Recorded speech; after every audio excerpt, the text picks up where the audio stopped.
Demon Slayer is too damn good. We get Rui backstory in terms of the family dynamic and what led this demon to go insane. We get Shinobu versus Gyu, and just like, even though it wasn't a crazy action, but just the tension and the atmosphere, that was amazing. And by the end of the episode, all three of our boys are strung up, beat up, or now made a criminal and have to go answer to the big boss in charge on why Tanjiro is traveling along with a demon. This episode and just the conclusion to this forest arc was spectacular. First things first, of course, let's talk about the demon content. I, like many, most likely assume the idea of family and craving that love most likely was due to a neglect and not having a family life. That is what I expected, and I'm sure most people expected. But the idea that they actually went the route of him actually having a family, but he had a very frail body, he couldn't even leave his house, and the idea that he got manipulated into becoming a demon by Muzan, in how he took a sickly boy and turned him into a killer,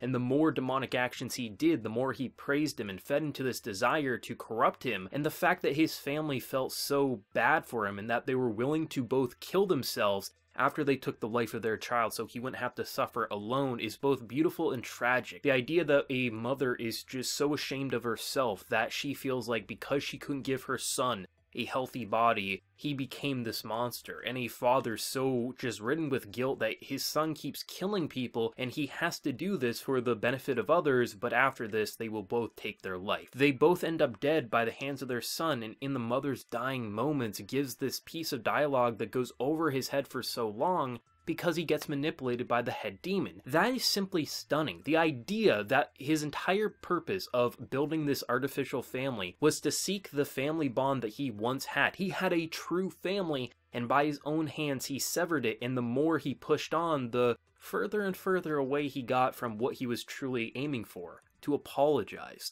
to say he is sorry for what he did to his parents, and in his dying moments feeling like he's going to go to hell, and whether it be actual spirits or just his conscience telling him that no matter what, your parents, they would travel to hell with you, to be with you. It's just like, that is so sweet and beautiful and just so depressing because it could have been avoided. Even though he was sickly, even though he lived a troubled life, he still had a family that loved him. And the fact that he got manipulated by this head demon, it really plays into what Tanjiro fights for. Tanjiro has no problem killing demons. Anyone who's going to hurt people, he's going to kill. However, if a demon lets its guard down and welcomes him with open arms, he'll do a more peaceful attack. No matter what, he will kill the demons. But in their dying moments, they were human. They are victims. The person responsible, the person to blame, is the head demon in charge. And I love the contrast of Tanjiro's mentality to basically the entire organization. How in a demon's dying moments, he'll give them the warmth of a hug, a touch, make him feel like it's okay and you're going to be at peace. But then you have someone like you who will step on the clothing and say, do not mourn these killers. And you can understand both sides.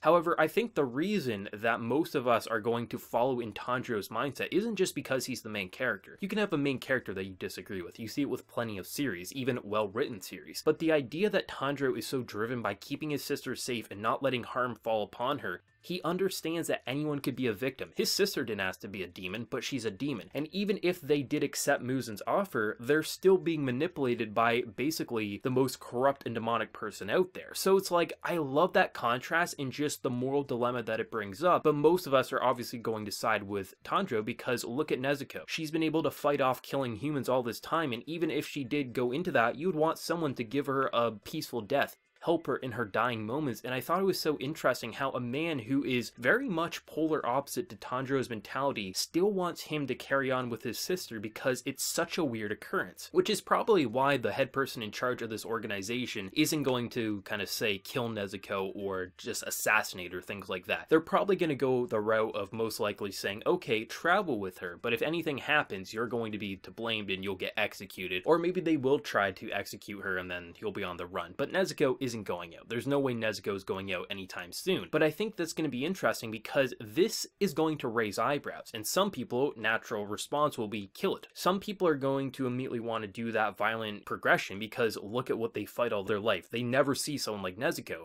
But I think there's going to be quite a few who will look at this as being such a weird occurrence that you kind of want to just follow it just to see where it will lead. Either it'll go the route they think it's eventually going to go, she's going to kill people, and then obviously someone's going to have to take the blame, i.e. Tanjiro, or maybe this could lead to salvation for many demons down the line, and that's going to be fun to see. And I think it's just such a gripping cliffhanger to leave us off on just a broken and bruised and nearly dead Tanjiro, all our characters strung up and just nearly dead themselves, and to see now that they have to answer to the law of their world, which is so cool, because I wasn't thinking about this. The idea that some of the demon hunters would be against what Tanjiro's doing, sure, but I completely forgot that there's head people in charge. There's head leaders and just demon hunters that eventually will look at Tanjiro and say, what are you doing? We have to put this away. We have to stop this madness. And I'm so excited now for episode 22 to see what the resolution of this confrontation will be, and that has me incredibly excited. But the idea that Gyu is someone who keeps telling Tanjiro that you can't mourn them, you can't do this, but when it comes to protecting Nezuko, he lets Tanjiro run away, breaking the rules that they follow. And you have someone like Shinobu who, she would literally just do anything violent. She would poison you, she would give you slow death. When she realizes that this is his sister, of course she will go the more peaceful route, but she's a killer, she's very scary, you wouldn't want to get on her bad side. She smiles at you as she says vile remarks towards Tanjiro, and I love that. It's such a contrast and just conflict that you don't see. An idea of a character who very much kept trying to kill Nezuko in the early stages, but is so just mesmerized by the idea of her fighting back against natural urges, to then Tanjiro's drive to protect her and doing these interesting moves that could lead him to become an amazing demon hunter. He's the type of demon hunter that even if his sister eventually falls victim and he has to kill her, he'll be a good demon hunter by that point and could continue on and be a valuable asset for the cause. But of course, someone like Shinobu is going to want to put this away right then and there. And to see one character who has very similar features and designs to Shinobu, most likely a sister is what I'm going to assume, I like the idea that as she's chasing her, Nezuko just like goes from large to child, and just that was so wholesome and adorable. The idea that she's getting chased, about to be killed, but like she keeps shrinking, and it's just like, only in Demon Slayer could you have something that both is just like, oh my god, she could easily die, but we're so mesmerized by the adorableness of little baby looking Nezuko running through a forest, not attacking because she got her orders from her big brother. It's so sweet and adorable, and I love it. And thank God for that announcement of take them into custody, because he's knocked out, right? He's not getting up, he can't protect her, and Nezuko can't run away from all these hunters. She would have to kill, and once she kills, that would be the end of her. So this, even though it looks like a horrible situation, was actually the saving grace, because even if Gyu would have been like on their side and fought against them, there's too many people, right? And I think it was just fun seeing how much happened in this episode, giving such major payoff to just this big arc that we followed, seeing even more of the Demon Hunter world open up and just flourish, but then also see some of the smaller details that I wasn't really even thinking about. When a Demon Hunter goes in and takes out a mission, who cleans up the mess? Seeing the kind of recovery crew who pieces things back together, heals the sick, and just everything like that, it's so fun to see how complex their organization actually is. For a majority of it, we've only seen a handful of hunters, but to see how actually complex this is and the skills to many of these people. The idea that Shinobu was able to create an antibiotic just immediately after seeing what was happening. Seeing characters like Zentu or Inosuke and just what they were doing, and just the idea that everything kind of happened in such an interesting way that without everyone's motives and just desires and their actions overall, there would have been major consequences. The idea that Zentu was actually able to kill one of the demons, that slowed down the poison for most of these people. Inosuke, of course, is blaming himself, thinking he's not strong, but he did aid this cause and did some serious damage along the way. It's interesting how they all work together, but they all have their own pain and things that are holding them down, but because they're traveling together, they'll be able to bring out the best in each other. I think the idea of when Shinobu was kind of jumping through the trees, even though it was very quick, I love how they blended the 3D with the 2D. It just felt like we really were jumping through those trees, and just the overall tension to just standstills. Two of the top warriors looking at each other, and we're like, they're actually going to kill each other. Shinobu was willing to put a blade boot into his head. Like, it just feels if you break the rules, there will be consequences, and maybe even fatal consequences. And it's going to be fun to see just the tension, because now that we're seeing most of the top soldiers looking down on Tanjiro, how is he going to talk his way out of this? He's very badly wounded. Is he going to get beaten? Is he going to get praised? There's so many ways they could take this, and the overall conflict and just what's going to happen is going to be interesting. I'd love to see something maybe like testing Nezuko. Will she actually obey Tanjiro, show her a dead body? Does she want to feast on that? Like,